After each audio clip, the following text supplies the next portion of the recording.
Hey, what's up, Unbroken Nation? Hope that you're doing well wherever you are in the world today. I'm very excited to be back with you with another episode with the founder of Mind Valley and two-time New York Times bestselling author, Vishen Lakhiani. Vishen, my friend, how are you today? I'm doing amazing, Michael. Thank you for having me on your show.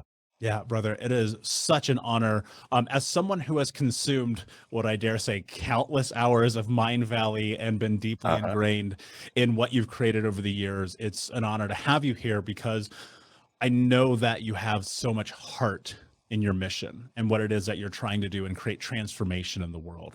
And I think that now more than ever, we're in a time where transformation is desperately, desperately needed. And so I would love to just start and talk about the things that you're working on now and what your vision is for the future, especially with the new book you have coming out here shortly in the 6 phase meditation. Well, rather than talk about what I'm working on now, I want to be able to add value to your audience. So I want to share some ideas which are obsessing me right now. Please. So you were talking about transformation, right?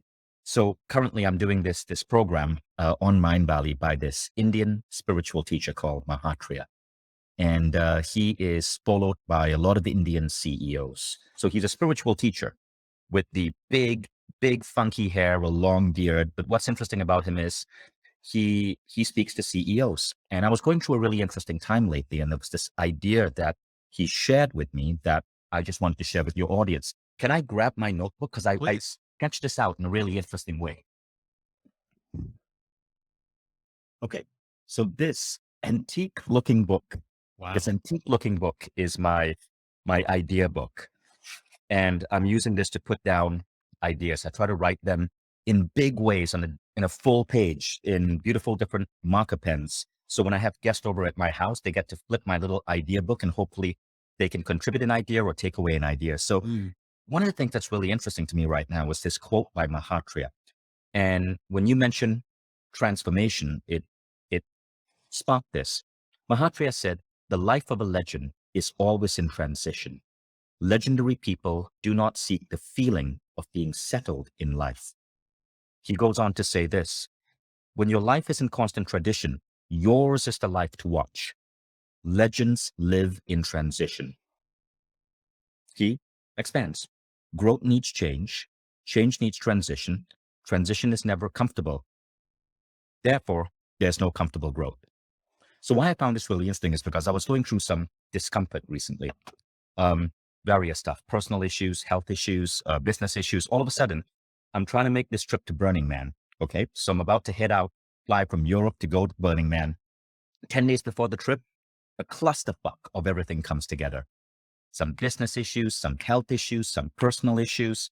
And I'm thinking, oh, for fuck's sake, now? Seriously, universe, now? But then as I was listening to Mahatria and going through this program on Mind Valley, I began to understand why. I asked for this. I want my life to be constantly in transition. I know this health issue is actually going to make me healthier. I know this personal issue just made me stronger. I know this business issue, I'm going to solve it, and it's going to make my business stronger. I want to lead a legendary life, as I'm sure many of your people do as well. And this, these transitions are exactly what I need to keep moving forward. So you asked me, what am I focused on? As I go through experiences in life where I find that there's a wisdom or there's an idea or there's a form of spirituality that makes me feel more comfortable in my own skin, I want to get that out to more people.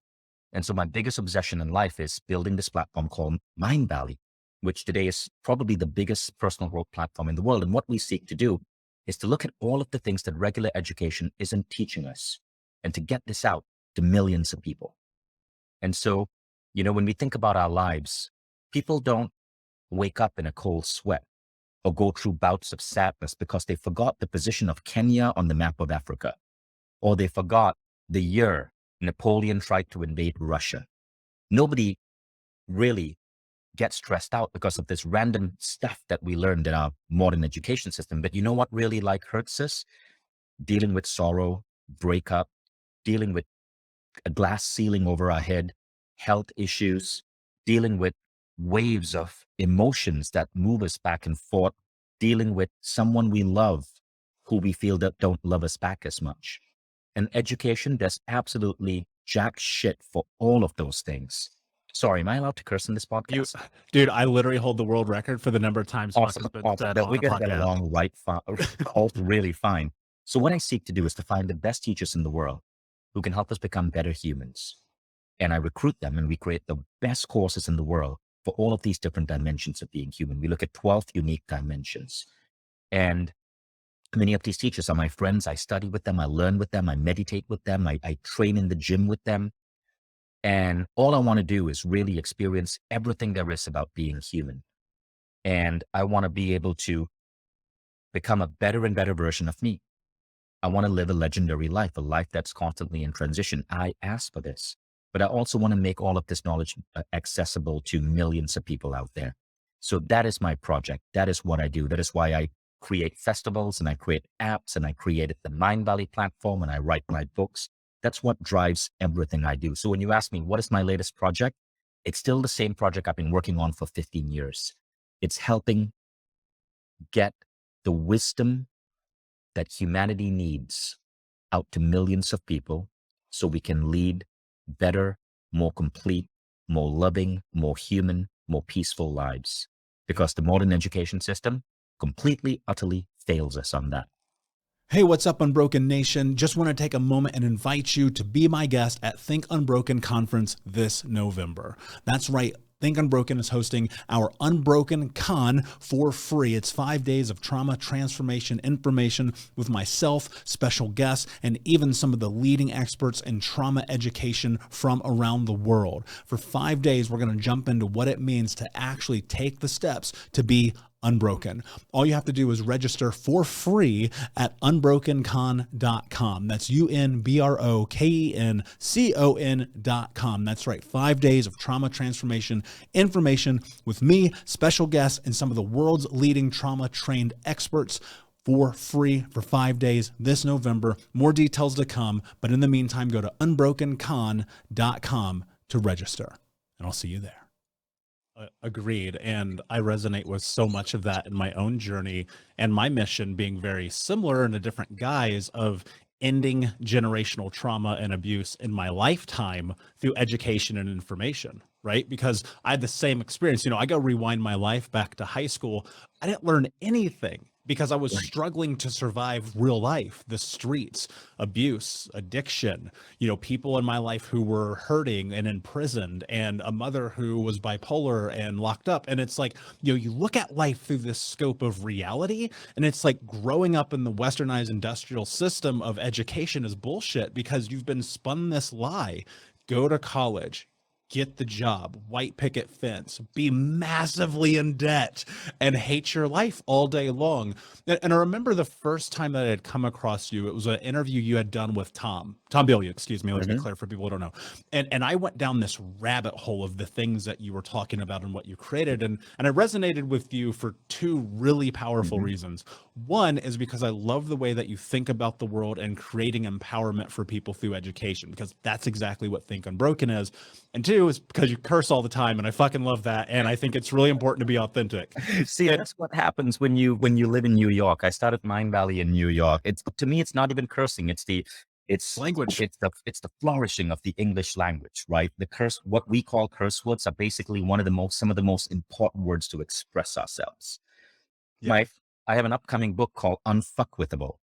Yeah, I love it. And I mean, I resonate with that so much because it's like, that is language, and we apply meaning to the words that we use in our life. And for some people, they will apply that meaning like, oh, this is the worst thing I've ever heard ever. And other people will apply that meaning and just go, yeah, it's fine. It's just language. And that had me thinking so much about this conversation with you and how we apply meaning to life. And I wrote down a phrase that you used that really is, for people who aren't paying attention to life, who aren't really present, who aren't looking at what it is that we're building and creating, we get in this place where these were your words and I love them, and I apologize if I butcher them, but you said you can either hustle or you can surrender into your inner. And I think right now we live in this really strange world of hustle culture, of being an entrepreneur, of wanting to have the next thing, of cars and jets and Ferraris and clothes. And it's just like, but wait a second. Right. Is that really what you want? And so I'd love for you to talk about where you feel the life is as a human race and species around hustle culture and this idea of like Oh, yeah. surrender. So, so let me read you a poem. I have a mentor, Professor Sri Kumar Rao. He teaches at Columbia London Business School. He's a famous MBA professor. He's a teacher on Mind Valley, and he teaches these MBA classes, and there's a long line to get in. But the reason his classes are so popular is because he takes American and British MBA students, and he teaches them the wisdom from ancient sages, Rumi, Sri Maharshi, and other sages long dead who have messages that are relevant in today's world. And one day during a particularly stressful day, I happened to be in a business meeting with Sri Kumar, and he paused me and he said, "Vishen, may I read you a poem?" And this is the poem he read me. And this poem is from Rumi.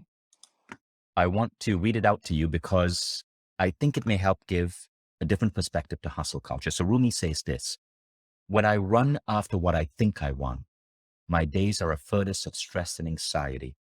If I sit in my own place of patience, what I need flows to me and without pain. From this I understand that what I want also wants me, is looking for me and attracting me. There is a great secret here for anyone who can grasp it." Let me repeat. When I run after what I think I want, my days are furnished of stress and anxiety. That's hustle culture. If I sit in my own place of patience, what I need flows to me and without pain. That is surrender, and we'll come to that in a moment. That is one of the most powerful tools for actually creating change. From this, I understand that what I want also wants me, is looking for me and attracting me. There's a great secret here for anyone who can grasp it. So we're going to break this into 3 parts, right? The first part is basically a damnation of hustle culture. Hustle culture is one of the worst things about the United States. America is a country, and I love America. I'm heading and going to spend the next 1 month in the US. Don't get me wrong. I just got my equivalent of a US residency. But for fuck's sake, America is a country based on a really awful algorithm that no longer should apply in the world. And it's the algorithm of GDP above anything else. Even the reason our education system is broken is because in the 1920s, I think it was Calvin Coolidge, the president, who said, "The role of education is to create cogs in the wheels of industry. It's all about output, output, output. And then somebody has to buy this output. And so you are told you're not enough unless you have those headphones. You're not enough till you have this extra pair of sneakers. You're not enough unless you have not 1, but 2 cars and a house with a garage." And this is one of the things that leads to hustle culture. But if I'm now living in Europe, and it's very different, Europeans work way less than Americans, significantly less. If you compare American worker productivity to German worker productivity, Germans get way more free time. They get way more maternity leave. They get way more holidays. They work less hours a week, but average worker productivity completely crushes Americans. If you look at healthcare, the average European lives 2 years longer than the average American. Hustle culture is a fucking disease, my friend. Yeah. And it's ruining America. It's causing us to become sick, to become broken. It's causing us to create a consumerist culture that isn't good for the world. In the 1980s, the average American bought 12 new pieces of clothing a year. You know what it is today? 62. Now, it's up to all of us to change this. We need to move companies towards a 4.5-day work week. We need to stop this idea of celebrating 70-hour work weeks if you're a CEO. We do better when we give our body time to relax, when we give our people, our employees, time to focus on their health and their well-being. We do better as a nation when men and women have maternity and paternity leave that is 12 months to 18 months. Here in Estonia, so my former wife is Estonian. We delivered our first baby here. Well, she delivered the baby. I basically watched. But it's 18 months maternity leave. 18 months. I was a struggling entrepreneur back then. If we didn't have that 18 months maternity leave, it would have been really freaking tough. And the government basically helped pay for her salary because we needed 2 salaries to survive.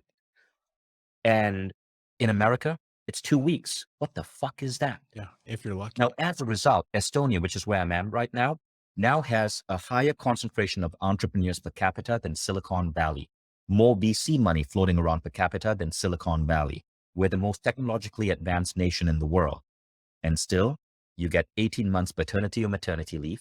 It's rare for people to work more than 40 hours a week. People take 4 to 6 weeks vacation a year. All healthcare is paid for. It's amazing. But in America, any of these changes are deemed socialism. Exactly. And Americans don't even fucking understand the word socialism.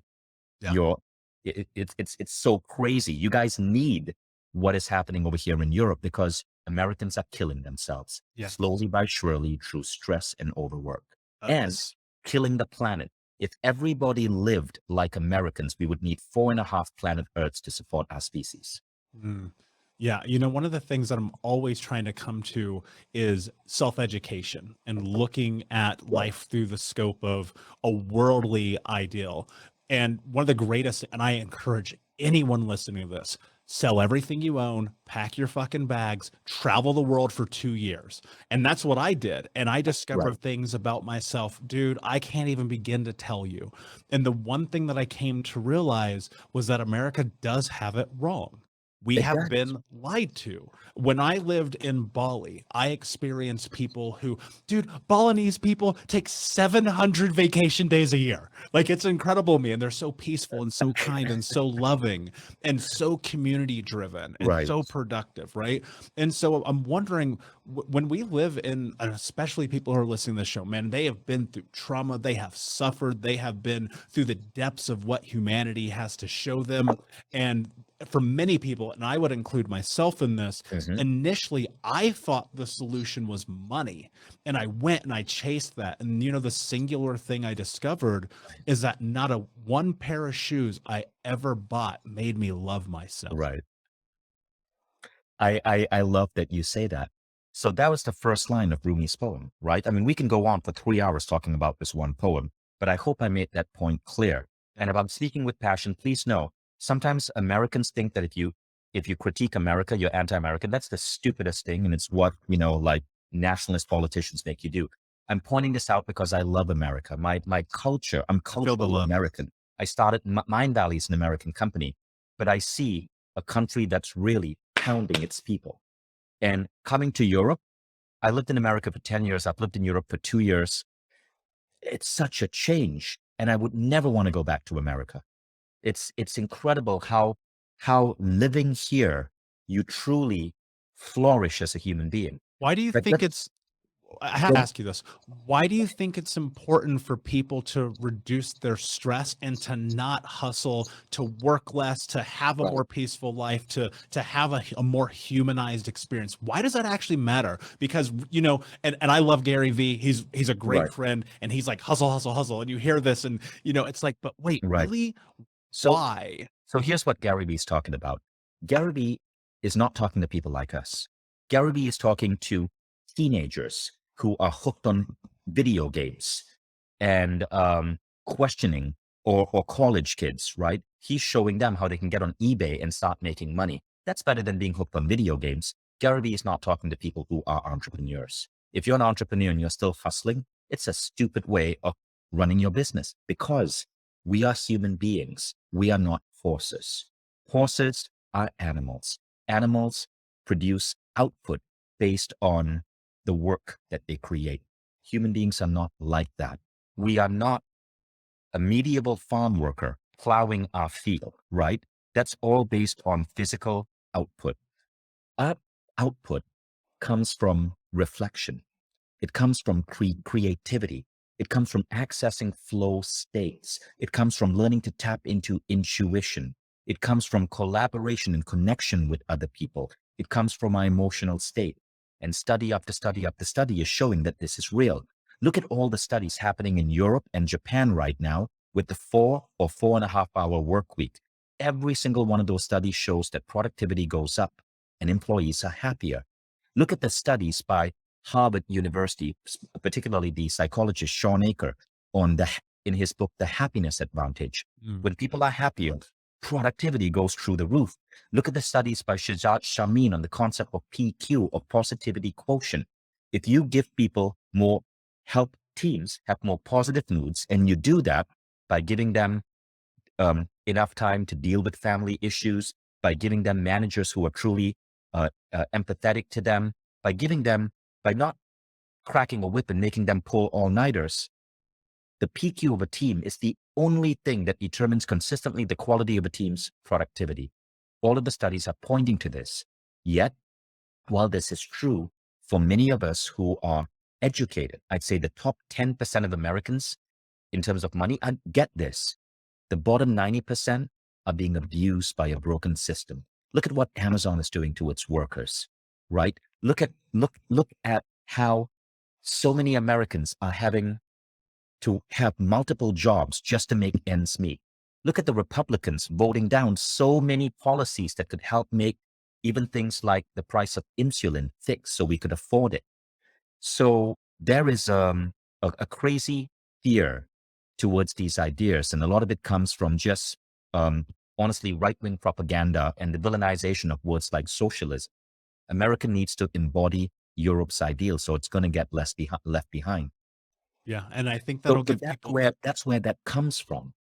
yeah, it makes perfect sense. And I think it'll give people the space to heal, to find, to Right. your words, and thinking about this human copy machine that we become. It's like, you don't have to do that. But I Right. think that people are so indoctrinated, and for many from birth, because the way that I look at my life, Vishen, I should be dead or in jail, period. Right. There's a 0.0001% chance I'm having this conversation with you. I've been able to figure out how to navigate my mind to get here. And I think that most people get stuck in, you just use the word fear, and I think that's the perfect word. But I don't think it's fear of failure that people have. I think it's fear of success. I think people are so beaten down and downtrodden from the system, from the Mhm. ideals of the world. And we see celebrities, we see millionaires, we see even men and women Right. like you who are incredibly powerful and living into their vision. And we go, that's not for me. Exactly. Now let's talk about that, because this whole fear of success thing is another aspect of American culture that we need to demolish. You see, Americans primarily measure success by one metric: career. Career and money is a reflection of that. One of the models that we use at Mind Valley is Lifebook. Lifebook is started by John and Missy Butcher. They're the co-founders alongside me of Lifebook. And in Lifebook, we look at 12 different metrics for measuring human growth. There's an assessment you can take online if you want to know the 12 metrics. It's life.mindvalley.com. But the assessment helps you see that your life is actually 12 dimensions. There's your emotional state, your character, your parenting, your love relationship, money, career, your life vision. All of these different things are important, but the American and the global education system focuses on one thing only: career. And then society makes us get obsessed with another thing, which is money. But a lot of the other aspects are forgotten. So Michael Beckwith, have you heard of Michael Beckwith? Yes. Okay, Reverend Michael Beckwith talks about the concept of mature wanting and immature wanting. Most people have what is called immature wanting. That means what they want out of life is not what's really coming from the soul. It's coming from media, from television, from advertisements, from stuff they see on Instagram. I want that bikini body. I want that pair of sneakers. But that is not true wanting. That's immature wanting. It's programmed straight in your brain. And you know what? Most immature wanting is programmed from advertising. Mhm. Now, mature wanting is a reflection of your soul. Mature wanting is wanting to be a father and experience caressing your newborn baby boy in your arms. Mature wanting is wanting to wake up every day feeling blessed for the woman or man sleeping next to you. Mature wanting is wanting to be able to ride a bicycle in a field with friends or family. Mature wanting are these moments that give us exceptional pleasure, happiness, joy, fulfillment. Very often, they involve other people. They involve community. They involve reflection. They involve human connection. But a lot of that can't be monetized. And so you don't see ads for that. There are no advertisements that tell you to meditate every day or to do a gratitude practice or to spend time walking with your kid in a park. And this is the second line of what Rumi is saying. If I sit in my own place of patience, what I need flows to me and without pain. What you need is often not what you want. What you want is drilled into you. It's not from you. It's from the 3,000 pieces of advertising that your mind is exposed to every single day if you live in America. What Rumi is saying is when you sit in your own place of patience, meditation, reflection, journaling, what you truly need flows to you without the pain. From this, I understand that what I want also wants me, is looking for me and attracting me. Hey, Unbroken Nation, we'll be right back to the show, but I wanted to let you know that you can grab a copy of my first book, Think Unbroken, Understanding and Overcoming Childhood Trauma, for free. If you go to book.thinkunbroken.com, you can download the PDF ebook version of the book and get everything that I know about the baseline of healing trauma for free, downloaded to your email right now. Just go to book.thinkunbroken.com to download your copy of Think Unbroken, Understanding and Overcoming Childhood Trauma for a PDF for your phone. Again, that is book.thinkunbroken.com. Let's talk about that final line, right? Please. At this point, your wanting becomes mature wanting. It's wanting from the soul. And that which you want from the soul also wants you back. So let me explain this. This is really interesting. I was interviewing Matthew McConaughey for my podcast. And Matthew McConaughey was speaking about manifesting. And one of the things he said is, the target attracts the arrow. Let me repeat that. The target attracts the arrow. What I took that to believe, to mean is this. The universe, or whatever you want to call it, God, Jesus, whatever, has intentions that it wants to see reflected within humanity. And the universe will go and whisper to you.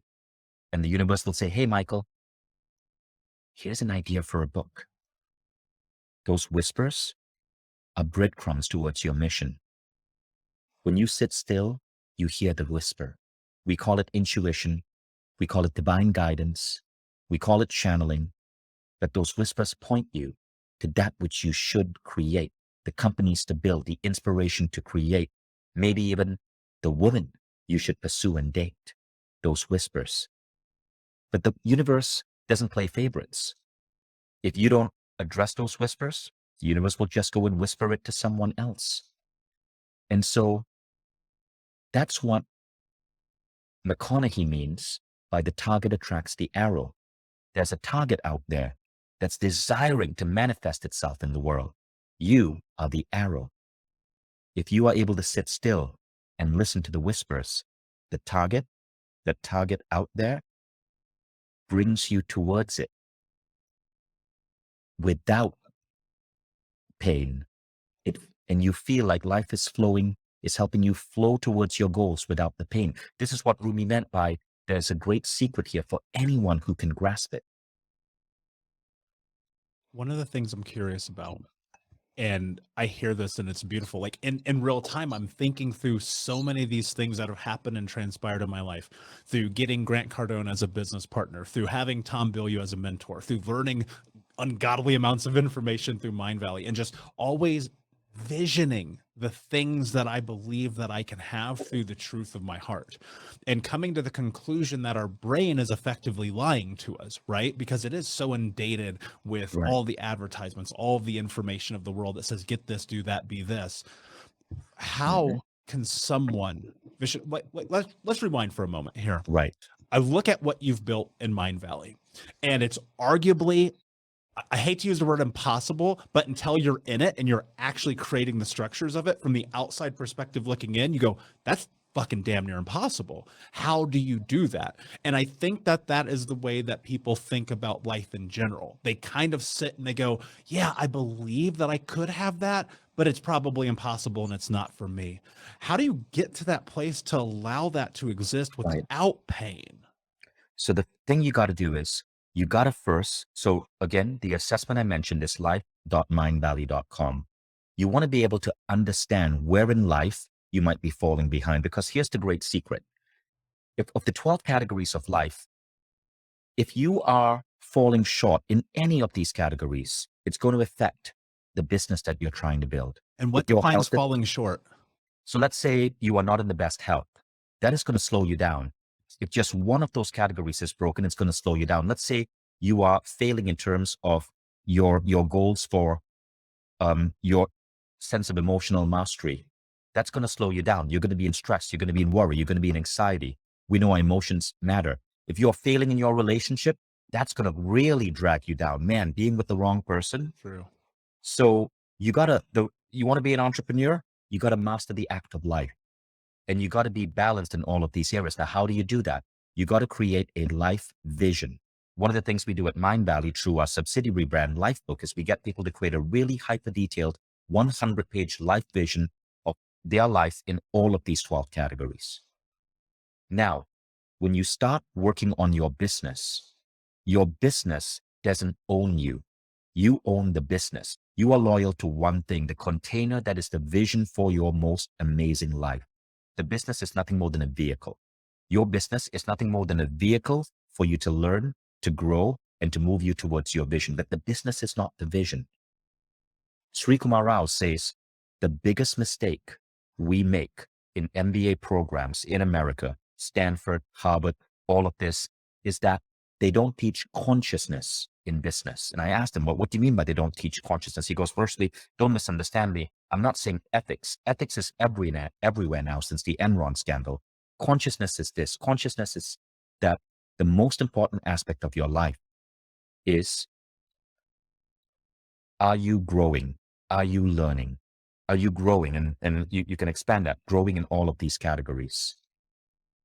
That is the most important thing. How fast are you growing? The most important thing is not your business. And actually, it's not your spouse. It's not your children. Your business, your spouse, your children are nothing more than vehicles to accelerate your growth. But we flip it around. And so we hustle because we have to hit these business goals. No, your business is nothing more than a gym. Just like a gym is a gym. A gym is a tool you use to refine your body. A business is a tool you use to refine your ability to create. But your business is never the goal. Your goal, if you want to be a legend, let's go back to the quote I shared earlier, is to lead a life where you're constantly transitioning from an uncomfortable state to an even more comfortable state. And that transition is growth. It's growing in all the 12 categories of life. Growing yourself as a parent. Do you have kids? No. Someday I bet you will. And you want to be the best damn father you can be. Growing yourself as a lover. Are you in a relationship? No.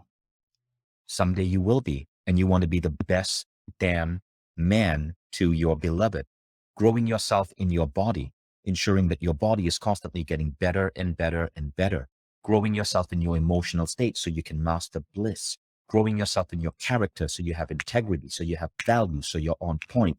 Growing yourself in terms of your intellectual capabilities, the ability to learn, to read, to study. All of these things are really important. This is the point of life. And so the mistake we made is that we think the business matters. No, the business matters no more than a gym membership. The business is nothing more than the best vehicle for your personal growth. And I hope you create a big business, because the bigger your business, the faster you're going to grow. You're going to grow as a leader. You're going to grow as a creator and so on, right? So you want to build a business. So when I started Mindvalley, my focus was never to build $1 billion company. Although one thing I'm proud of is that there was just a report by HSBC Bank and I think PricewaterhouseCoopers, and they declared us as the next potential unicorn. But that was never the goal. The goal was I wanted to find really cool wisdom that I enjoyed learning and help get it out to more people. And as I was figuring out how to get it out to more people, I had to grow myself. It became my vehicle for growth. I had to learn to speak. I was super shy. I had to learn to write.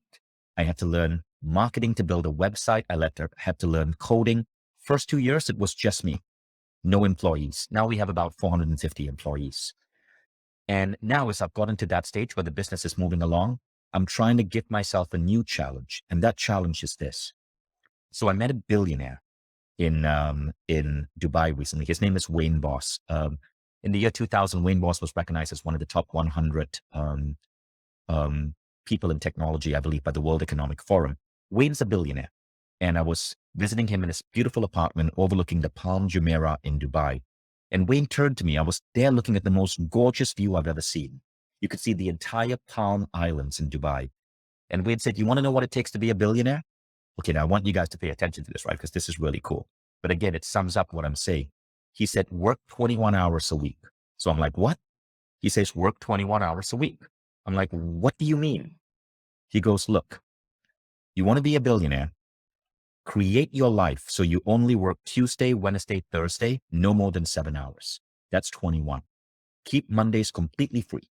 Keep Fridays completely free. If a friend calls you up and says, hey, want to come by London for my birthday on Saturday? Say no problem. Fly out Thursday night or Friday morning, be back Monday evening for your workday on Tuesday. You want to be a billionaire if you're an entrepreneur? Figure out how to run your business on 21 hours a week. So that's my new quest. That's what I'm trying to figure out right now. Now, I met Wayne in February and I started putting pieces together, started investing in bringing in top tier talent so I could offload certain things I was doing. I invested in no-code software like Airtable to automate the business. And it worked because very, very, very rapidly, as I freed up this time, I was able to think, to develop, and I just launched a new company that's coming up right now. It's a new company that's going to be attached to Mindvalley, and I think it's going to be as big as Mindvalley, but it's going to take 3 years and not 15 years. Wow. So when we are able to give ourselves that space to sit in our own place of patience, to be able to have the freedom to experience life rather than hustle, hustle, hustle, the money will come to you in bigger quantities than you ever imagined. How do you get into that place within yourself where you can assess both access and assess your truth? Like, is that through meditation? Is that Meditation journaling? is a big part of it, right? So my Walk new me book through your process. right. So my process is the 6-phase meditation method. That's how I sit in my place of silence. Meditation is a huge part of it. The book is coming out September 20th by Penguin Random House. And the 6-phase meditation method is so I've been in the meditation field since it's going into 2 decades now. It's 19 years and 8 months I've been in the field of meditation. 19 years, 8 months ago, I became a meditation instructor. I quit Silicon Valley to become a meditation instructor. The 6-phase meditation is designed for entrepreneurs. It's designed for people who want to change the world while constantly growing and improving themselves. And you go through 6 particular mental scripts in your mind that are proven to shift the way you show up in the world, to give you the right emotional states, the right levels of compassion and kindness towards others and yourself, to make you unfuckwittable so that negativity can't touch you, to teach you how to visualize your visions to a degree where they manifest, where they're more likely to manifest, how to command your perfect day, and how to connect with a higher power. These are the 6 phases. And in the book, we go super deep in these phases, and I give people the protocol. And then the book comes with a free app that actually trains you on it. It's at mindvalley.com/6. So just mindvalley.com/6. And so, yeah, I encourage your users to go and grab that book, The 6-Phase Meditation Method. But that is how I sit in my place of patience and how I'm able to build the company I have, which I'm really proud of, working way less than what society would predict I have to work. Yeah, I love that. And I think one of I know one of the phases that you talk about, which I think is particularly important. And I don't want to go into every phase because I really want to encourage people to read this book because, Vishen, I'll tell you, if I know anything to be true about you, it's that the way that you deliver value to the world is second to none. And so I'm going to encourage people to get the book, but I want to give them some breadcrumbs here. And I want to talk about this concept of forgiveness in this meditation process. So forgiveness is the act of letting go of any negative charge we have towards any person, towards ourselves, or towards any event. And it's the ultimate form of activating your inner superpower. Studies are showing that when you practice forgiveness, your body changes. You literally, vertical jump improves, endurance improves, sleep improves, heart health improves. Your longevity actually improves. In other words, forgiveness reverses aging. It's fascinating, but they measure this by looking at telomere length. Forgiveness, though, is hard to do. And I've gone into deep study of it. There's an 8-step process that I outline in the book that basically allows you to forgive everyone in the past who has hurt you. Now, keep in mind, forgiveness is different from pardoning. If you've been raped, if you've been abused, you're not pardoning that person. That person needs to be dealt with by the law. But you're forgiving, which means that you are seeing that they are a broken individual and some shit happened to them. Hurt people that caused them to do what they did to you. But as long as you carry that agony, that pain, you are going to keep yourself trapped. When Nelson Mandela walked out of prison after 27 years, he said he knew he would still be a caged man unless he forgave his jailers. And so he invited them to break bread with him. That's why now Mandela is a freaking legend. Forgiveness is the ultimate superpower. Now, when you can learn to forgive people who have hurt you, learn to forgive yourself, and learn to forgive events that you don't like. So events would be, okay, something like September 11th, right? Forgive an event that caused you or your people incredible stress. It doesn't mean that you are saying that the assholes who did that are okay. It simply means that you're no longer going to let your hatred for them walk with you. Your life starts magnifying in amazing ways. Manifesting goes up. Intuition goes up. These are harder to measure by science, right? But everyone I know who's been practicing this report incredible, mysterious, powerful things happening when they bring in the practice of forgiveness. This is why it's phase 3 of the 6 phase. Yeah. And I think I won't put them in any order, particularly from my end, but I think Right. arguably the most important, right? Because it's that humanity that you instill Yeah. in yourself and in the world through forgiveness. And you and I have something really interesting in common. I heard you recently talking about this experience you had in the mirror, looking at yourself, telling you, I love you. No questions asked. That was 2014. Dude, the hardest thing I've ever done in my life, it might have actually been like 2015 for me, so we're very close in that same window, was to stand in front of that mirror and say, I love you. Right. And to me, that was a place of forgiveness also. And just being like, no matter what we've been through, no matter the things that we have done, the past is the past. It cannot Right. define us. We must let go. We must choose to live in the now and live in the ability that we have to show up in our full self. And in that, to simply recognize like self-love internally is going to be projected into the world and reciprocated back to you in these really powerful ways. And so before I ask you my last question, I have one other. What role has self-love played in your life? So there was a time when I had difficulties with self-love. There was a book I read in 2014, and that's why that mirror exercise, I shared it. And to me, it's very important to cite the author that gave me the inspiration, right? This particular author was Kamal Ravikant, and the book was called Love Yourself Like Your Life Depended on It. It's a book on self-love. It's only 83 pages, really fast read, but there was an exercise he prescribed there, which involves you looking at yourself in the mirror, focusing on one eye and repeating the words, I love you, as you're brushing your teeth in the morning. It is amazing how much of a powerful hack this is and how it completely expands feelings of love in your heart. It's such a powerful exercise. Yeah, it's beautiful and it's transformative, right? And Yeah. I think it'd be hard pressed to find anyone who won't struggle with that initially, but the more that you do it, the Right. greater impact that it has. Vishen, my friend, this conversation's been incredible. Before I ask the last question, can you Right. please tell everyone where they can find you? You can find me on Instagram at Vishen, Vishen. Please follow me on Instagram. I love my fans. And of course, my company is Mind Valley, Mindvalley. Go check out mindvalley.com. Maybe I'll see you as a member. Yeah, brilliant. My last question for you, my friend. What does it mean to you to be unbroken?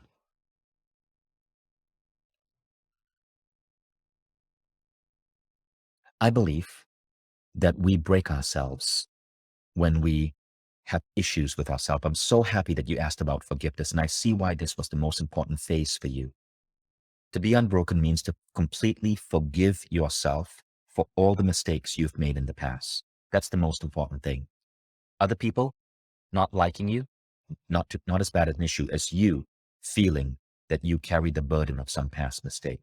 To be truly able to forgive yourself, to be able to see that younger version of you and stand tall as an older brother or sister towards that younger version of you, and to be able to completely forgive, that is what it means to be unbroken. Goosebumps, my friend. Could not agree more. Thank you so much for being here. Unbroken Nation, thank you so much for listening. Please like, subscribe, tell a friend. And until next time, my friends, be Thank you, Michael. unbroken. I'll see ya. We'll be right back to the show, my friend, but I wanted to let you know about our brand new podcast community for Think Unbroken podcast. I know that for so many trauma survivors like myself, for the longest time, I felt alone, like nobody got it, nobody understood, and that I was just going to have to figure this out on my own. But that's not true. And the reason why we created our brand new Think Unbroken Academy podcast community is so that we can bring all the members of the Unbroken Nation together in a place where we can learn, grow, heal, change, and transform our trauma into triumph. I would love to have you come and be a part of the brand new community. Just check out thinkunbrokenacademy.com or click the link in the podcast description. And I cannot wait to see you there, my friend. Again, just head over to thinkunbrokenacademy.com. And until then, be unbroken. Thank you so much for listening to Think Unbroken. Please share this episode with someone who could use it and help us move forward in our mission of ending generational trauma in our lifetime. And if you would, please take 5 seconds to pop on iTunes or Spotify, hit that 5-star, leave a review, and you can also reach out to us on social at Michael Unbroken or at Think Unbroken. And of course, you can check out our YouTube channel at Think Unbroken. Thank you for being a part of Unbroken Nation, my friends, and until next time, be unbroken.